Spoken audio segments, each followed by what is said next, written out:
Are you ready to turn your investments into retirement income? Listen in as Jeremy Keil and his guests reveal ways you can make smarter retirement, investment, and tax planning decisions to achieve your ideal retirement. You will learn more about your money so you can feel better about your money and make better money decisions. Now, on to the show.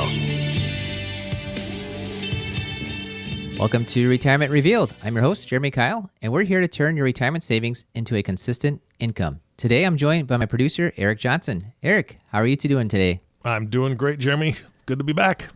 Absolutely. Well, we're talking through some fun things. It's talking about your 5-step retirement plan. Not yours, Eric, but everyone else's. Yeah, good. I was going to say that's getting a little personal. Yes, that's right. That's if you can bring out your balance sheets and all, we can go through that today with you, Eric. That's right. Oh, boy. No. Well, you've probably heard us talk about the 5-step retirement plan. You've even, just the last few months, we've made sure to send you out some information. If you're listening to the podcast, you hear us talk about, go to 5stepretirementplan.com. And we thought, let's give people a preview, talk a little bit about why it's important to have a process for your retirement. And that resource, we're just really highlighting that resource we have for free at 5stepretirementplan.com. Yeah, that's fantastic. I'm on the website right now, and you've got a ton of stuff on here. That's our hope. We like to just educate people. We feel like if you know more about your money, you'll feel better about your money, and you'll make better money decisions. And that's what we're all about, helping you learn more so you can make better decisions. All right, so where do we start with this? I mean, with 5 steps, I'm assuming we start with step 1. Step 1. Well, let's give a little bit of background first. Okay. And a thought of it is so many people that we're talking to are focused on one particular concern. They've got all these different thoughts with retirement, but there's one of them that just comes to the forefront of their mind. And they end up focusing so much on preventing what might happen if this one thing goes wrong that they end up jumbling up everything else. We had somebody on the podcast recently, and he compared it to a Rubik's Cube.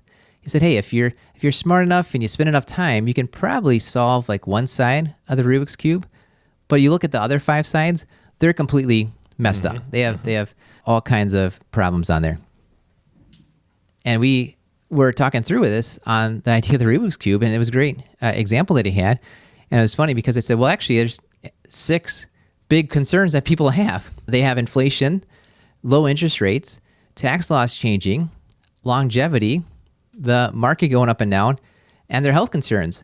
I said, did you think about this ahead of time? And he said, no, it's just a nice coincidence. So there you go. There's 6 big concerns people have with their retirement. And if you focus solely on one of them, you might solve that issue and say, okay, I'm completely preventing horrible things happening if this one thing comes in mind, if the market drops or if inflation just goes up. I'm good to go on that one. Well, there's 5 other big deals out there, and you need to put together a well-balanced retirement. You have to figure out a plan, a process. And his point when he was going through this, he said, people can solve a Rubik's Cube because they have a process. They know the algorithms. They look at it and they can figure out, how do we put this all together? And that's what we do all day, is help you figure out, how do you put it all together so that you're well-balanced, you're going to do all right if any of these different things happen, as opposed to focusing solely on one particular issue. Jeremy, I'm telling you that is the perfect analogy, because when I saw my first Rubik's Cube as a kid, that was my focus, right? I'm like, okay, I can get this side. You're just focused on one color. If I can just get this right, the rest should fall into place, which of course it doesn't. But you know, my history, my wife and I worked at Boys Town, and they had, within the school, they had like a club that kids could go to, and they would solve puzzles and do different things, kind of brain activities. And a big chunk of that was the Rubik's Cube. And so a couple of my guys came home with these Rubik's Cubes, and they had a book that they were reading, and they were really studying, because like you said, there's an algorithm. There's a way that you do it to where you're paying attention to every side at the same time, because of how you know to turn these different things. And I had no clue. I never thought that it would be that complicated. And that's exactly what you're talking about. I mean, retirement is complicated, and there's so many things so many variables. Right. So many variables. It's complicated. You need a process. We've got at 5stepretirementplan.com, you can sign up for free, and we'll give you 5 videos that talk through each of these different steps, each of this different part of the process. We'll give you a brief overview while we're talking today.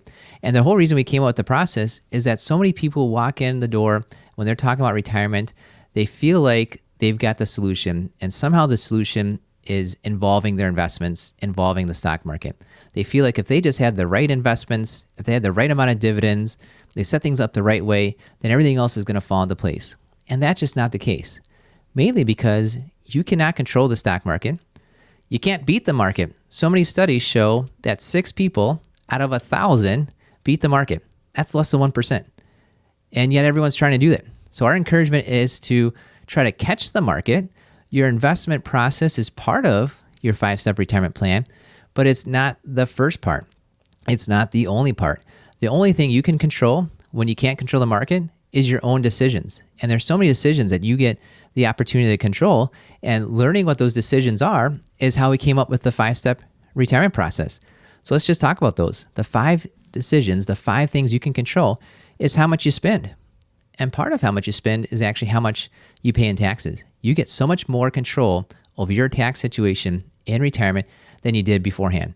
You could take money out in December and spend it in January. That's 2 different tax years.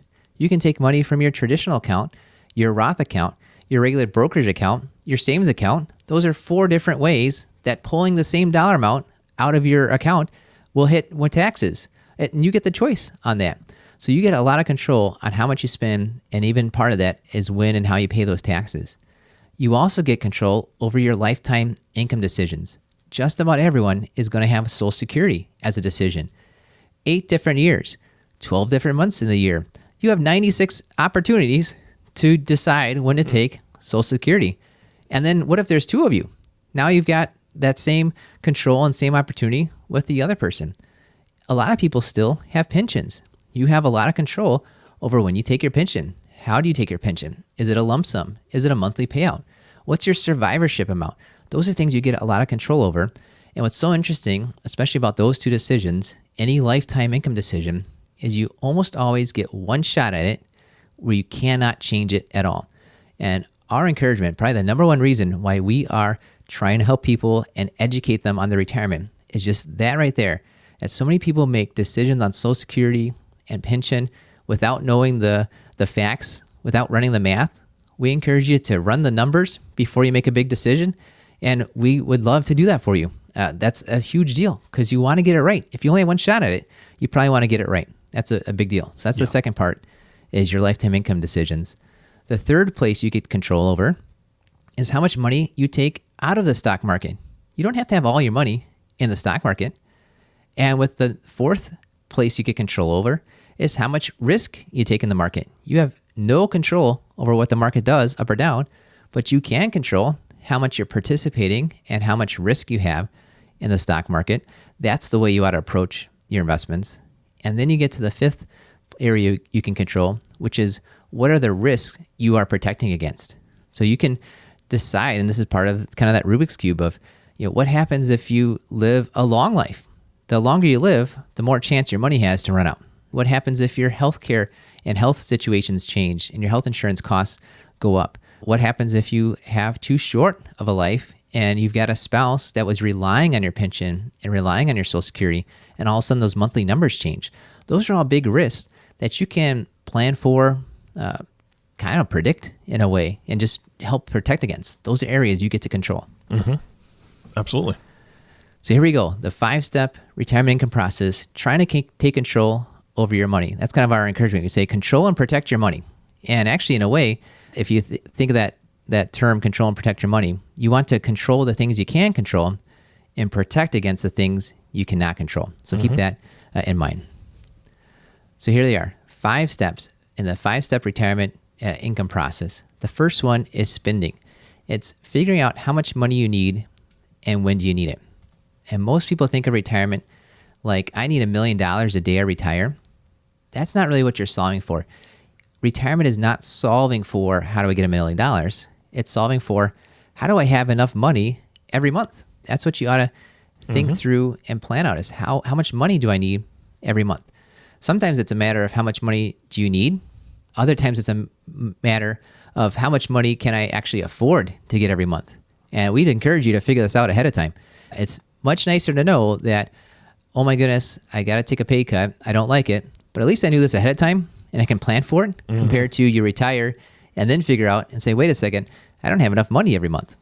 So that's the biggest thing that you get to control is what is your spending looking like every month. And real quick, you'll learn about it in the video, but most people have no clue. How do I figure out how much money I need every month? The quickest encouragement we have in there, look at your take-home pay. If you're making $4,000 a month, $6,000 a month, whatever shows up in your checking account, you're probably spending that. Most of the time, whatever shows up goes out. And so there's more details around that, but that's the starting point, is to take a look at your take-home pay. A lot of people think you have to come up with a huge budget, you have to do some sort of formula to figure it out. Just start there. What's your take-home pay? And then the slight caveat with that is your take-home pay already took out your taxes and your healthcare costs. So when you're planning this out, start with your take-home pay, figure out what your tax costs might be, figure out what your healthcare costs might be. When we're doing a retirement income plan with people, we have those 3 line items as part of the budget of what is it you're spending as your take-home pay, what's the tax cost going to be, what's the healthcare cost. Those are the 3 areas you really need to focus on. Yeah. Jeremy, I actually heard a statistic yesterday. I think, and I heard this, so I don't know if I didn't research it by any means, but that 70% of Americans at the end of the month, they've got about $200 left over from their budget. I mean, $200 extra, which is kind of scary if you think about it, especially when you're talking about younger folks, because how are they going to build their future, so on and so forth. And some of that was that they did put some money into an investment account, so that was taken out of their monthly budget.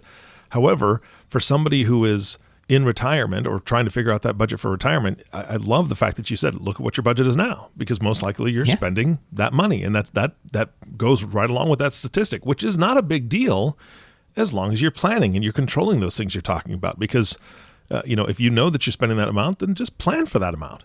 Yeah, that's exactly it. And what's interesting too, a lot of people realize you don't actually have to save for retirement once you're in retirement. Yeah. So that's kind of what's a nice thing. A lot of people look and say, hey, I make $150,000 a year. I'll never be able to get $150,000 a year coming out from my investments and Social Security and stuff in retirement. That's okay. You're not spending $150,000 a year. You don't need, that's not your take-home pay, because you're taking your Social Security out of there, your FICA taxes, that won't hit in retirement, and you're also saving 10 or 15% towards your 401k. Well, you won't be saving towards your 401k once you're retired, and you're actually taking the money out of your 401k. So you'd be surprised, someone who's maybe making $150,000 a year and thinking, how can I possibly ever replicate that in retirement? They might only need like $7,000 or $8,000 a month. And that's a big difference. Those 2 numbers are a big difference. But when they look at it and they start with their take-home pay, that's just an easy, quick, and probably the most accurate way. Just because something's harder and you spent 2 hours coming up with a budget doesn't mean it's accurate. Just look at your take-home pay and you're almost all the way there. It's Jeremy Keil here, and I know you're listening to the Retirement Reveal podcast because you want to learn more about making great retirement decisions. I've created a free video course for you to do just that. Head over to 5stepretirementplan.com and sign up to receive this video training right in your email inbox. We broke down our 5-step retirement plan into bite-sized videos so you can get started on the retirement, investment, and tax planning you need to create a consistent retirement income. Go to 5stepretirementplan.com. Use the number or spell it out. You'll get there either way. 5stepretirementplan.com. Thanks for listening. And now for the rest of the show. All right. So the second step is figuring out how much money do you make in retirement. Just because you stop working doesn't mean you won't make any money. You'll probably have Social Security. You might have your spouse's Social Security, and you might have a pension. Those are decisions you get to make choices on and you get the control over. And our encouragement, a lot of people hear us talk about, you should maximize your pension and Social Security, and perhaps there's a specific age for you. So let's just make it up right now and say, hey, your age that you should take Social Security is 66. And they'll hear that and they'll think, I'm not working until 66. Well, so many people have in their mind that taking Social Security and retirement are the exact same thing. They are not. We encourage you to retire when you want to and can afford to. We encourage you to take your Social Security and take your pension when it gives you the best outcome. A lot of people have pensions where 65 might be something called a normal retirement age, and they are often allowed to take it earlier, all the way down to 55. You might retire at 55, but does that mean you have to take your pension at 55? It can often be the case that waiting on your pension is a way to boost your overall retirement.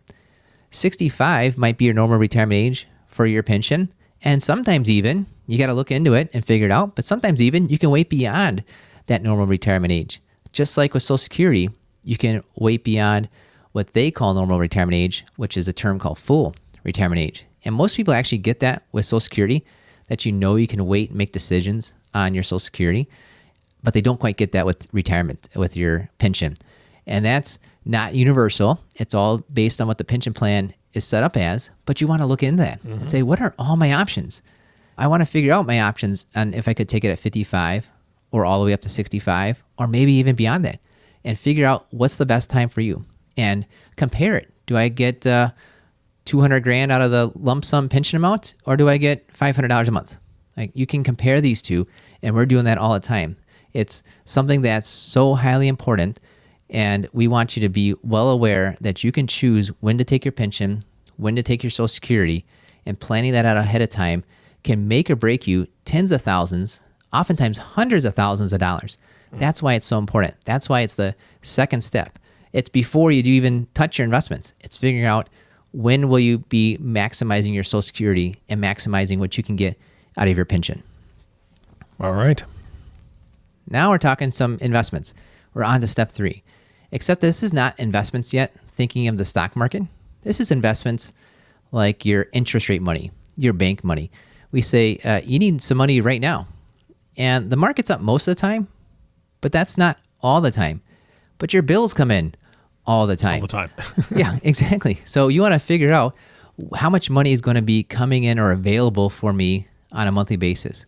And when people think of this, oftentimes they're in the working world, where you say, oh, I should have 3 to 6 months of money set aside for an emergency fund.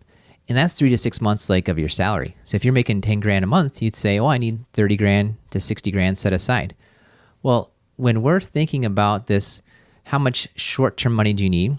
It's not your overall income. If you're still even making that 10 grand a month, if you're still shooting for that 10 grand a month in retirement, it's not the overall income that you need out of your investments.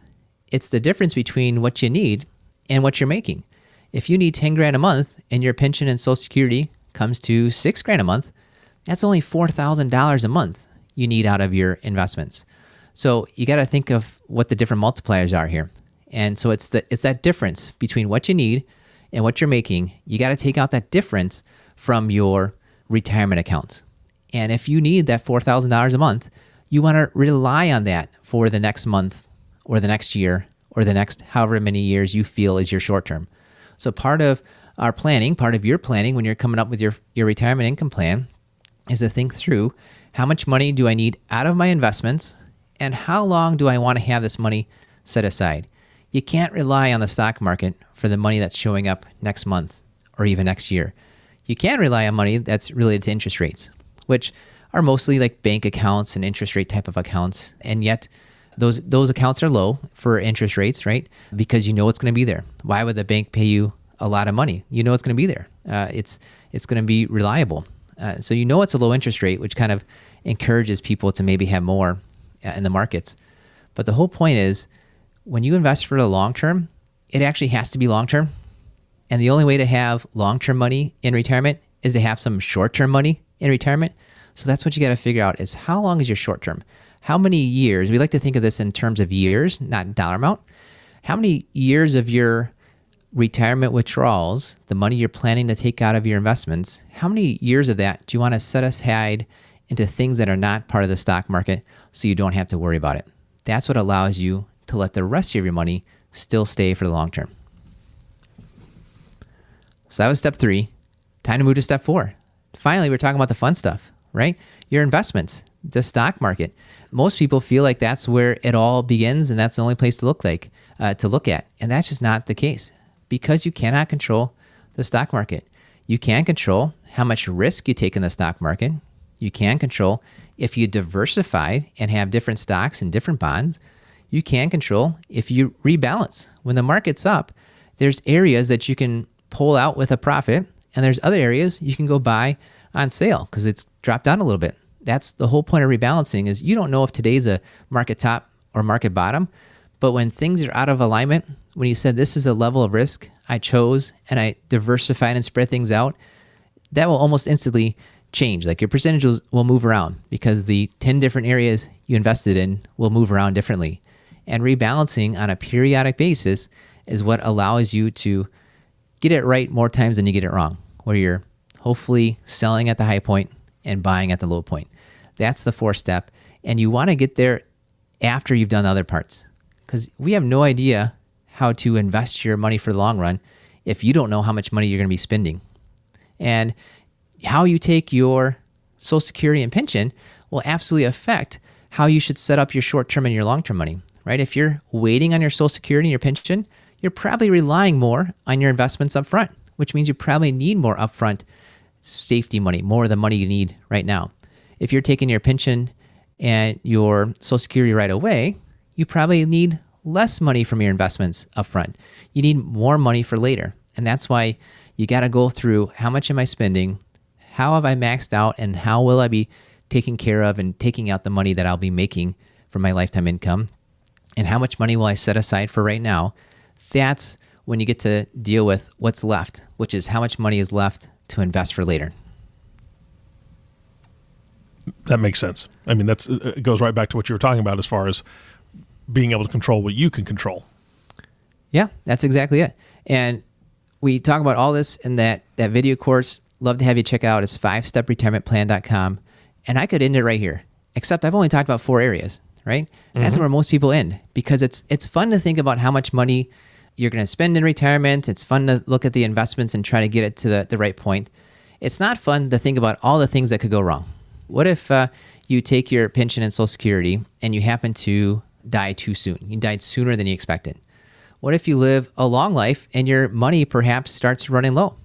What if you live a long life and next thing you know, your health situation changes and your healthcare costs change? And then, of course, this isn't really a risk. It's more of a eventuality that at some point in time, your money, your accounts, your assets are probably not going to be yours because you're no longer here. And setting up your legal structure so that all the accounts and all the kind of beneficiaries and documents are all set up correctly, that's all important stuff. You can't forget about that. It's highly important because most people have somebody else in their life where it's not just you alone, but you might be entering retirement with a spouse. And usually if there's 2 of you going into retirement, at some point there's only 1 of you in retirement. So part of your planning for retirement ought to be, how do we take care of this surviving spouse, whichever one of the 2 of you it might be? Because oftentimes you've got maybe an idea, but it's not a guarantee of who's going to be the surviving spouse.